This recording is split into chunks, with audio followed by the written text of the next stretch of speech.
Hello everyone.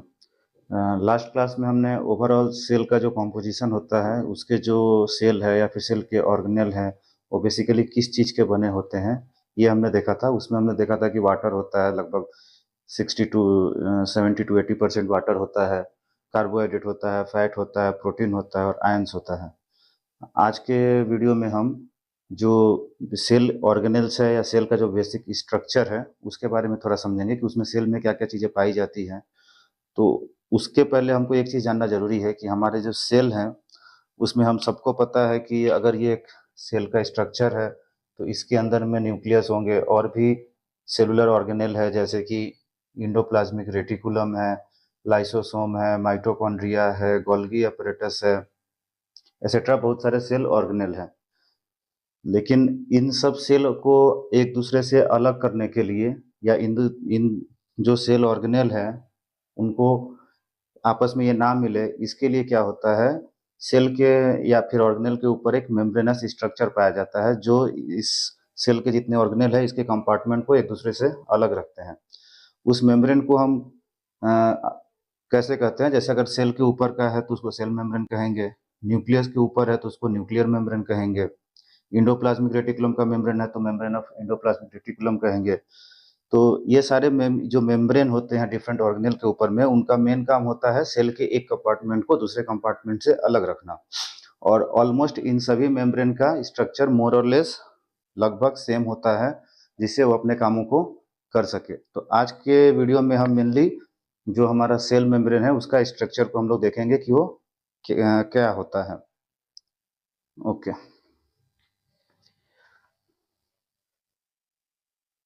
तो as an example अगर हम सेल मेम्ब्रेन के स्ट्रक्चर को समझ लेते हैं कि सेल मेम्ब्रेन का क्या स्ट्रक्चर है, तो बेसिकली बाकी जो सेल ऑर्गेनेल के मेम्ब्रेन्स है वो लगभग इसी तरह के होते हैं। तो आज हम चलिए शुरू करते हैं structure of cell membrane.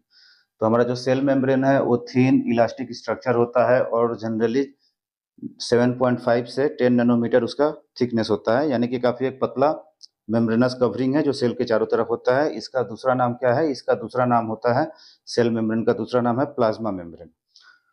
Plasma membrane क्या करता है, एक तरफ जो मेम्ब्रेन है, एक तरफ उसके होता है एक्स्ट्रा सेलुलर फ्लूइड और एक तरफ में होता है साइटोप्लाज्म। अगर ये सेल है, न्यूक्लियस है, तो ये जो आउटर कवरिंग है सेल का, ये क्या हो जाएगा? सेल मेम्ब्रेन या प्लाज्मा मेम्ब्रेन। तो ऑब्वियसली इसके बाहर का जो स्ट्रक्चर है वो एक्स्ट्रा सेलुलर फ्लूइड कहलाएगा और अंदर का जो स्ट्रक्चर है वो साइटोप्लाज्म कहलाएगा। उसी तरह से अगर सेल के अंदर न्यूक्लियस है तो ये स्ट्रक्चर हो जाएगा न्यूक्लियर मेम्ब्रेन और ये साइटोप्लाज्म को का जो कंटेंट है उसको न्यूक्लियस के जो कंटेंट है उससे अलग करेगा। तो जनरली जो हमारा सेल मेम्ब्रेन होता है वो मेनली बना होता है बाइलेयर फॉस्फोलिपिड। फॉस्फोलिपिड का मतलब फॉस्फोलिपिड के दो लेयर होते हैं और उसमें कुछ दूसरे सब्सटेंस भी पाए जाते हैं। यहाँ पे जैसे कि लिखा हुआ हम देख सकते हैं। प्रोटीन कितना होता है? प्रोटीन होता है 55%, फॉस्फोलिपिड होता है 20%, 25%, कार्बो कोलेस्ट्रॉल होता है 13%, लिपिड्स होता है 4% और कार्बोहाइड्रेट होता है 3%। तो ऑलमोस्ट जो हमारा सेल मेम्ब्रेन होता है इन्हीं चीजों का मिलकर बना होता है, जिसमें भी हम देखेंगे तो मैक्सिमम जो परसेंटेज है किसका है? प्रोटीन का है, फॉस्फोलिपिड का है। तो स्ट्रक्चर की अगर हम बात करें तो जैसा कि इस डायग्राम में आपको दिख रहा होगा कि जो मेनली सेल मेम्ब्रेन है वो बाइलेयर फॉस्फोलिपिड्स का बना होता है, बाइलेयर फॉस्फोलिपिड्स का बना होता है। अगर बाइलेयर फॉस्फोलिपिड्स में एक आपको राउंड स्ट्रक्चर दिखेगा और एक इसका से दो एंड मिलेगा, एक हेड टाइप से और दूसरा टेल टाइप से। जो ऊपर वाला सरफेस है ये फॉस्फेट होता है, फॉस्फोलिपिड लेयर में ये फॉस्फेट होता है और नीचे वाला क्या होता है? ये लिपिड होता है। तो एक एक ये हो गया फॉस्फोलिपिड का लेयर और एक दूसरा फॉस्फोलिपिड का लेयर हो गया। अब इसमें देखने वाली बात ये है कि ये जो फॉस्फोलिपिड लेयर है इसका एक एंड जो होता है वो होता है हाइड्रोफोबिक। एक एंड क्या होता है? हाइड्रोफोबिक। और दूसरा एंड क्या होता है? हाइड्रोफिलिक। हाइड्रोफिलिक, हाइड्रोफिलिक मतलब एक एंड वाटर को अट्रैक्ट कर सकता है और दूसरा एंड जो होता है वाटर को अट्रैक्ट नहीं करता है। जो फोबिक एंड है वो वाटर को अट्रैक्ट नहीं करेगा, जो फिलिक एंड है वाटर को अट्रैक्ट करेगा। तो हमको जनरली पता है कि एक्स्ट्रा सेलुलर फ्लूइड है, इसमें क्या है, वाटर है। जो साइटोप्लाज्म है इसमें भी क्या है, वाटर है। तो अब एक एंड जो वाटर को अट्रैक्ट नहीं करता है वो कौन सा एंड हो जाएगा, वो मिडिल वाला एंड हो जाएगा, जो वाटर को अट्रैक्ट नहीं करेगा, वाटर के द्वारा रिपेल होगा। तो इसलिए जो बीच वाला एंड है वो लिपिड लिपिड मॉलिक्यूल का है, और चूंकि दोनों तरफ से वाटर है उसको रिपेल करते हैं। बट इन दोनों एंड में जो बाइलेयर फॉस्फोलिपिड है उनके एक दूसरे के जो लिपिड लेयर है उन दोनों के बीच में अट्रैक्शन होता है, इसलिए ये दोनों लेयर आपस में एक साथ जुड़ के मेम्ब्रेन की स्ट्रक्चर को बनाते हैं। तो अपर सरफेस क्या हो जाएगा, हाइड्रोफिलिक, लोअर सरफेस हो जाएगा हाइड्रोफिलिक, और बीच वाला जो होगा वो हाइड्रोफोबिक होगा। हाइड्रोफिलिक होने की वजह से ये एक्स्ट्रासेलुलर फ्लूइड के कांटेक्ट में रहता है, और ये जो होता है वो साइटोप्लाज्म के कांटेक्ट में रहता है। तो इसमें हमने मेनली बात किया फॉस्फोलिपिड के बारे में। बट हमारे सेल मेम्ब्रेन में कुछ और भी लिपिड पाए जाते हैं, जैसे स्फिंगोलिपिड्स भी पाए जाते हैं और कोलेस्ट्रॉल भी पाए जाते हैं। तो जो स्फिंगोलिपिड्स है ये मेनली नर्व सेल वगैरह में थोड़ा बहुत पाया जाता है, और एग्जैक्टली बाकी सेल मेम्ब्रेन में उतनी ज़्यादा मात्रा में नहीं पाया जाता है, लेकिन नर्व सेल में इसकी मात्रा थोड़ी अधिक होती है, और सिग्नल ट्रांसपोर्ट वगैरह का जो भी काम होता है इनके थ्रू से होता है। कोलेस्ट्रॉल सभी सेल मेम्ब्रेन में बहुत कम मात्रा में हम देख सकते हैं, यहाँ पे कोलेस्ट्रॉल की जो मात्रा है 13% वो पाया जाता है। और कोलेस्ट्रॉल क्या क्या काम करता है, यह एक लिक्विड मीडिया का काम करता है जो सेल मेम्ब्रेन के इलास्टिसिटी को या लिक्विडिटी को बनाए रखता है। तो हमने समझ लिया सबसे जो मेन स्ट्रक्चर है वो बाइलेयर फॉस्फोलिपिड ये क्या है। एक बार फिर से रिपीट करते हैं, बाइलेयर फॉस्फोलिपिड में दो फॉस्फोलिपिड के लेयर होते हैं। फॉस्फोलिपिड का एक एंड होता है हाइड्रोफिलिक और दूसरा एंड होता है हाइड्रोफोबिक। दो लेयर आपस में एक दूसरे के कांटेक्ट में लगे होते हैं, जिनका हाइड्रोफोबिक एंड जो है वो आपस में जुड़ा हुआ होता है, और हाइड्रोफिलिक एंड एक तरफ एक्स्ट्रासेलुलर फ्लूइड से कॉन्टेक्टेड होता है और दूसरी तरफ साइटोप्लाज्म से कॉन्टेक्टेड होता है। अब इस फॉस्फोलिपिड लेयर के बीच में कुछ स्ट्रक्चर्स दिख रहे हैं, तो आइए जानते हैं कि ये स्ट्रक्चर्स क्या है। तो हमने भी पढ़ा कि प्रोटीन जो होता है 55% होता है। तो सेल मेम्ब्रेन के बीच बीच में कुछ प्रोटीन मॉलिक्यूल्स पाए जाते हैं, कुछ प्रोटीन मॉलिक्यूल पाए जाते हैं। इसमें एक प्रोटीन, दो तरह के मेनली प्रोटीन मॉलिक्यूल होते हैं, एक होता है इंटीग्रल और दूसरा होता है पेरिफेरल। यहाँ स्ट्रक्चर में हम देख सकते हैं ये जो है ये इंटीग्रल है। इंटीग्रल का मतलब क्या होता है कि ऑल द वे ये पूरे सेल मेम्ब्रेन से होकर गुजरता हुआ है। हम ये देख सकते हैं, अगर ये सेल मेम्ब्रेन का ये थिकनेस है तो पूरे थिकनेस में एक प्रोटीन का मॉलिक्यूल हमको दिख रहा है। इस प्रोटीन मॉलिक्यूल को हम क्या कहेंगे, इंटीग्रल प्रोटीन कहेंगे।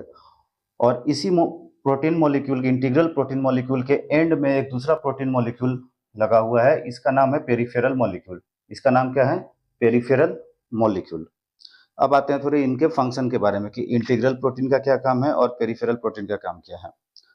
तो हम सबको पता है कि सेल मेम्ब्रेन एक सेमी परमिएबल मेम्ब्रेन की काम करता है, जो एक्स्ट्रा सेलुलर फ्लूइड से और साइटोप्लाज्म के बीच में सब्सटेंस को एक तरफ से दूसरे तरफ ले जाने का काम करता है।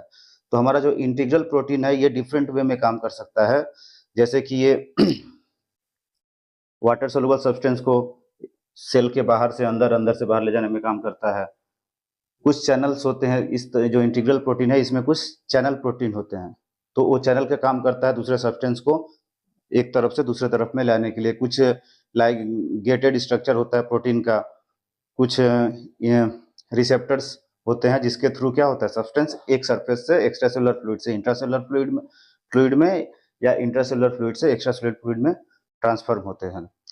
और पेरिफेरल जो प्रोटीन होता है मेनली ये क्या करता है, ये जो प्रोसेस है सब्सटेंस को एक तरफ से दूसरे तरफ ले जाने का, उसमें ये एज ए मैसेंजर काम करता है, और ये इस प्रोसेस को इनहेंस करता है या फिर उसमें हेल्प करता है। तो ये हमने देख लिया प्रोटीन का। बहुत सारे इंटीग्रल प्रोटीन पाए जाते हैं, बहुत सारे सरफेस प्रोटीन पाए जाते हैं जो मेनली काम करते हैं सेल के अंदर बाहर ट्रांसपोर्ट का काम करते हैं। अब ये आयंस का ट्रांसपोर्ट कर सकते हैं, वैसे सब्सटेंस जो कि इस लिपिड बाइलेयर फॉस्फोलिपिड मेम्ब्रेन से एक तरफ से दूसरे तरफ नहीं आ पा रहे हैं उनका ट्रांसपोर्ट कर सकते हैं। जो वाटर सोलुबल सब्सटेंस है उनका ट्रांसपोर्ट करते हैं। डिफरेंट टाइप्स का ट्रांसफर हम आगे के वीडियो में देखेंगे कि किस तरह से सब्सटेंस का डिफ्यूजन एक लेयर से, मतलब एक्स्ट्रासेलुलर फ्लूइड से साइटोप्लाज्म में या साइटोप्लाज्म से एक्स्ट्रासेलुलर फ्लूइड में होता है। तीसरा जो कंपोनेंट है सेल मेम्ब्रेन का वो क्या है, वो है कार्बोहाइड्रेट। तीसरा वो कार्बोहाइड्रेट काफी कम मात्रा में पाया जाता है, लगभग 3% पाया जाता है। यहाँ पे हमको ये स्ट्रक्चर जो दिख रहा है ये क्या है, कार्बोहाइड्रेट है। ये मेनली प्रोटीन मॉलिक्यूल्स के साथ अटैच रहता है और सेल के अपर सरफेस मतलब सेल मेम्ब्रेन के अपर सरफेस पे, जो सरफेस एक्स्ट्रा सेलुलर फ्लूइड के कांटेक्ट में है, वहां पे ये पाया जाता है। और मेनली ये प्रोटियोग्लाइकॉन्स के रूप में रहता है और मल्टीपल रहता है, बहुत सारे रहते हैं। परसेंटेज भले ही इनका कम है बट ये सेल के अपर सरफेस में बहुत सारे रहते हैं। तो अगर हम देखते हैं कि सेल सरफेस पे जो कार्बोहाइड्रेट मॉलिक्यूल है, जो प्रोटियोग्लाइकॉन्स है, इन सबको हम ओवरऑल मिला के अगर देखेंगे तो इस सेल के बाहरी सरफेस का हम नाम देते हैं ग्लाइकोकैलिक्स। कार्बोहाइड्रेट जो सेल के बाहरी सरफेस पे लगा है उन सबको एक साथ हम क्या कहेंगे, ग्लाइकोकैलिक्स कहेंगे। अब इस ग्लाइकोकैलिक्स का काम क्या है? तो ग्लाइकोकैलिक्स का मेन काम क्या है? ये नेचर में नेगेटिव होते हैं, ये नेचर में नेगेटिव चार्ज वाले होते हैं, नेचर में नेगेटिव चार्ज वाले होते हैं। तो पहला काम तो इनका हो गया कि ये जो सेल मेम्ब्रेन है, एक सेल का जो मेम्ब्रेन है, इस पे ये नेगेटिव चार्ज होने की वजह से दूसरे जो सब्सटेंस है जो कि नेगेटिवली चार्ज होते हैं, उनसे अट्रैक्ट नहीं होने देते हैं सेल को, मतलब उनको डिस्ट्रैक्ट करते हैं। नेगेटिव सब्सटेंस जो भी आता है सेल के पास, सेल मेम्ब्रेन के पास, उसको डिस्ट्रैक्ट करते हैं। दूसरा काम क्या होता है, कुछ ग्लाइकोकैलिक्स जो होते हैं वो दूसरे सेल को इस ग्लाइकोकैलिक्स की सहायता से ही बाइंड करके रखते हैं, मतलब एक सेल को दूसरे सेल से जोड़ने का काम करते हैं ग्लाइकोकैलिक्स की सहायता से। तीसरा काम क्या हो जाता है? तीसरा काम हो जाता है इसका कि कुछ ग्लाइकोकैलिक्स कुछ स्पेशलाइज्ड जो सब्सटेंस है उनके रिलीज वगैरह को सेंसर करते हैं या उसके लिए रिसेप्टर का काम करते हैं। तो हमने देख लिया कि एक तो नेगेटिवली चार्ज को डिस्ट्रैक्ट करते हैं, दूसरा नेगेटिवली चार्ज जो दूसरे सेल का मेम्ब्रेन है उसको अट्रैक्ट करते हैं, और साथ ही साथ कुछ जो ग्लाइकोकैलिक्स हैं वो कुछ सेलों में जैसे पेनक्रियाज वगैरह में रिसेप्टर का काम करते हैं, जैसे इंसुलिन के रिसेप्टर के काम रूप में काम करते हैं। कौन से? ग्लाइकोकैलिक्स। और आगे चल के हम देखेंगे कि कुछ ग्लाइकोकैलिक्स इम्यूनिटी के प्रोवाइड करने में भी हेल्पफुल होते हैं। तो बेसिकली सेल मेम्ब्रेन का स्ट्रक्चर यही है। और इसमें हमने देख लिया कि प्रोटीन मॉलिक्यूल है, बाइलेयर फॉस्फोलिपिड मॉलिक्यूल है। जो बाइलेयर फॉस्फोलिपिड मॉलिक्यूल है ये इजीली जितने भी लिपिड सोलुबल सब्सटेंस है उसको एक एक्स्ट्रा सेलुलर फ्लूइड से साइटोप्लाज्म में और साइटोप्लाज्म से एक्स्ट्रा सेलुलर फ्लूइड में एंट्री दे देते हैं। बस कुछ सब्सटेंस को नहीं देते हैं या वाटर सोलुबल सब्सटेंस को एंट्री नहीं देते हैं। तो उन वाटर सोलुबल सब्सटेंस का एंट्री होता है चैनल प्रोटीन के थ्रू, जो कि इंटीग्रल प्रोटीन द्वारा बनता है। कुछ सब्सटेंस जो वाटर सोलुबल भी नहीं है और उनको लिपिड लेयर से भी एंट्री नहीं मिल रही है, तो वहाँ पे ये जो इंटीग्रल प्रोटीन है ये चैनल प्रोटीन की तरह काम करते हैं, गेटेड प्रोटीन की तरह काम करते हैं, गेटेड चैनल की तरह काम करते हैं, और वो सब्सटेंस को सेल के एक्स्ट्रा सेलुलर फ्लूइड से इंट्रासेलुलर फ्लूइड में एंट्री देने में सहायता करते हैं। और उसमें मेन रोल किसका होता है? पेरिफेरल प्रोटीन का, जो कि एज ए कैरियर या मैसेंजर काम करते हैं इंटीग्रल प्रोटीन को माध्यम से काम सब्सटेंस को एक तरफ से दूसरी तरफ में लाने के लिए। कार्बोहाइड्रेट का काम भी हमने समझ लिया कि दो सेल को आपस में जोड़ के रखता है, नेगेटिवली चार्ज सब्सटेंस को डिस्ट्रैक्ट करता है, कुछ जगहों पे ये एज ए रिसेप्टर काम करता है जैसे इंसुलिन के लिए। तो बेसिकली सेल का मेम्ब्रेन का स्ट्रक्चर यही है। नेक्स्ट वीडियो में हम सेल ऑर्गेनेल के बारे में समझेंगे और बेसिक स्ट्रक्चर ही समझेंगे कि सेल ऑर्गेनेल क्या होते हैं और वो कौन कौन होते हैं और वो कैसे काम करते हैं। Thank you.